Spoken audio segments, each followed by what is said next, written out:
Alléluia. Oh, une voix s'élève ce matin, des voix s'élèvent ce matin pour adorer le roi de gloire, pour adorer celui qui nous a donné la vie. C'est encore nous. Nous voici dans ta présence. Me voici Jésus. Me voici pour toi Seigneur. Me voici tout entier devant toi, ô Dieu de gloire. Oui, je sais Seigneur, c'est ma saison, une saison dans laquelle je t'ai favorable, une saison dans laquelle, Seigneur, mes prières sont exaucées, la saison de vitesse, la saison de gloire, la saison des témoignages. Bien-aimé, élève ta voix, commence à parler au Seigneur. Une maison l'adore ce matin, une maison le loue ce matin. Le Dieu incomparable, l'immuable, l'incontournable, l'insondable. Oui, mon âme t'adore, Seigneur. Oui, mon âme te loue, Seigneur. Yahweh, regarde cette maison. Il y a du bruit dans une maison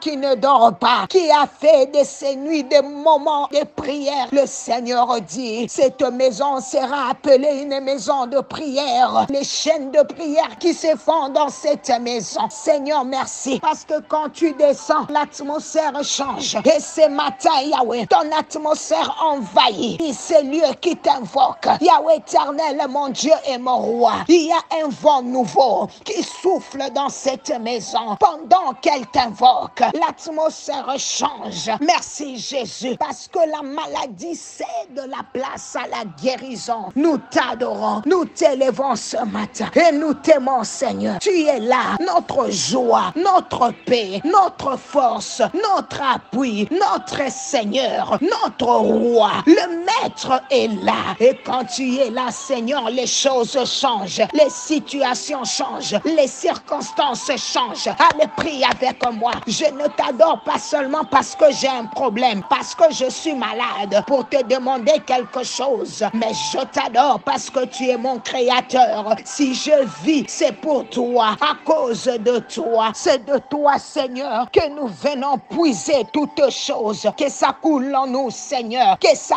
déborde ce matin. Que ça soit pour moi, Yahweh, un matin de débordement. Que ça soit pour ses frères, un matin de gloire. Bien-aimé, que ça fait du bien de dégager son énergie dans la présence de Dieu afin de recevoir une nouvelle énergie. Ta souffle dans une maison ce matin. Le Saint-Esprit a pris possession de ta maison ce matin. C'est un vent nouveau qui souffle. L'atmosphère a changé. La lourdeur cède la place. Quelque chose se passe. Sa main te localise, sa main te touche. Tu en avais besoin. Bien-aimé, c'est Dieu qui a la force et l'autorité. Il a la force et la puissance. Donc toi, quand tu t'appuies à lui, tu reçois une nouvelle énergie. Une énergie qui dégagera en toi la puissance. C'est pour cela certaines personnes, quand ils marchent, les démons fuient. Pourquoi? Parce que tu passes du temps avec lui. Tu déranges le monde des ténèbres. Merci Seigneur de faire de nous des dangers, de faire de nous des flammes de feu ce matin. Bien-aimé, c'est pour cela qu'il faut désirer la puissance. Ne sois pas une personne ordinaire où les sorciers te résistent, non. Où les sorciers peuvent habiter en toi, non. Ce n'est pas à toi d'avoir peur de vivre avec un sorcier, mais c'est eux qui doivent avoir peur de toi.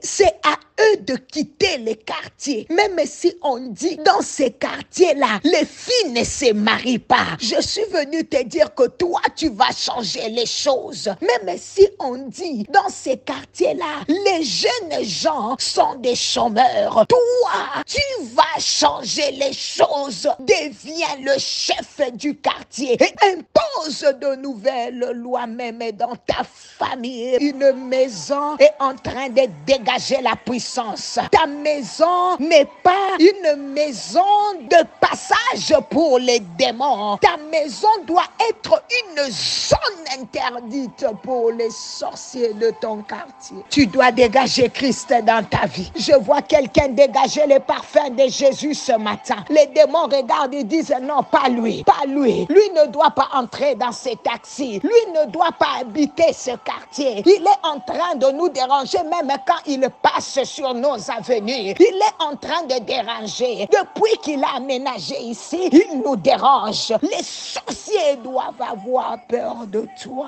Un homme de prière est un homme dangereux. Une femme de prière est une femme dangereuse. C'est pour cela, toi qui te réveilles chaque 4 heures, chaque 5 heures, pour chercher la face de ton Dieu. Toi qui dors toujours après minuit, pour chercher la face de ton Dieu. Tu es une femme dangereuse. Tu es un homme dangereux. Pourquoi? Celui qui prie tout le jour fidèlement n'a pas la même vie que celui qui ne prie pas. Ne trompe-toi. Parce que tu ne pries pas tout le jour, ne pense pas que tu auras la sensibilité de celui qui prie tout le jour. Pendant que je dis ces choses, j'entends le Saint-Esprit me dire qu'il y a une personne qui a rétrogradé dans sa marche avec le Seigneur. Tu as rétrogradé dans ta vie de prière, dans ta foi. Ce matin, Dieu te lance une invitation. Dieu t'appelle ce matin. Même si tu as eu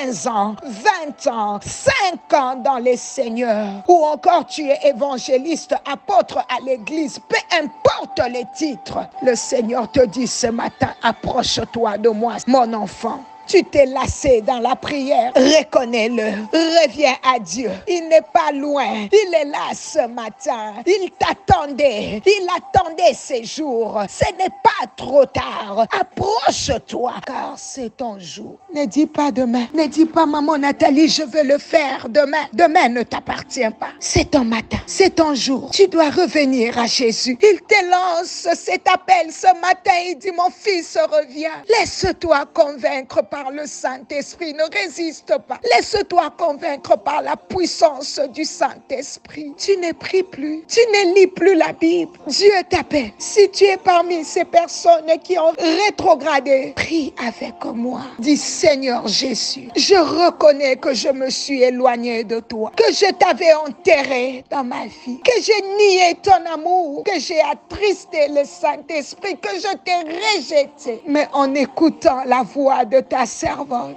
je décide de rentrer à la maison. Je ne veux plus résister au Saint-Esprit. Je rentre vers toi. Maintenant, j'ai rebâti ma relation avec toi. Et je dis, je prends la décision de prier à nouveau, de lire la Bible à nouveau, de jeûner à nouveau pour me purifier. Pendant que tu le fais, les deux mains levées, sa main te touche, Dieu te touche. Une nouvelle énergie traverse maintenant ton aide. Le Saint-Esprit est là. Il te touche, il te remplit, il te délivre, il restaure une âme ce matin. Dieu ne t'en veut pas. Au contraire, il te pardonne. Dans sa présence, il te purifie, il te délivre de ces péchés qui te collent à la peau. Il te donne les dégoûts du mal. Une force entre en toi, une nouvelle discipline. Dieu te touche. Alléluia. Seigneur, merci. Merci pour cette nouvelle intimité, cette nouvelle relation que tu viens, éternel, mon Dieu, d'établir encore dans la vie de mon frère. Bien-aimé, Dieu te reçoit à nouveau. Ne regarde plus en arrière, mais reprends cette marche avec lui, car il prend l'engagement de terminer ce qu'il a commencé dans ta vie ce matin. C'est un Dieu fidèle. Tu n'as aucune raison de t'inquiéter ou d'avoir peur. C'est fini. Une relation établie jusqu'à son retour. Plus rien ne va te branler. Plus rien ne va te faire reculer. C'est fini. Que Dieu te bénisse et commence à le remercier pour cette nouvelle chance qu'il te donne, pour la nouvelle vie et la restauration. Prie et partage cette vérité. C'était bien la servante de l'Éternel, maman Nathalie.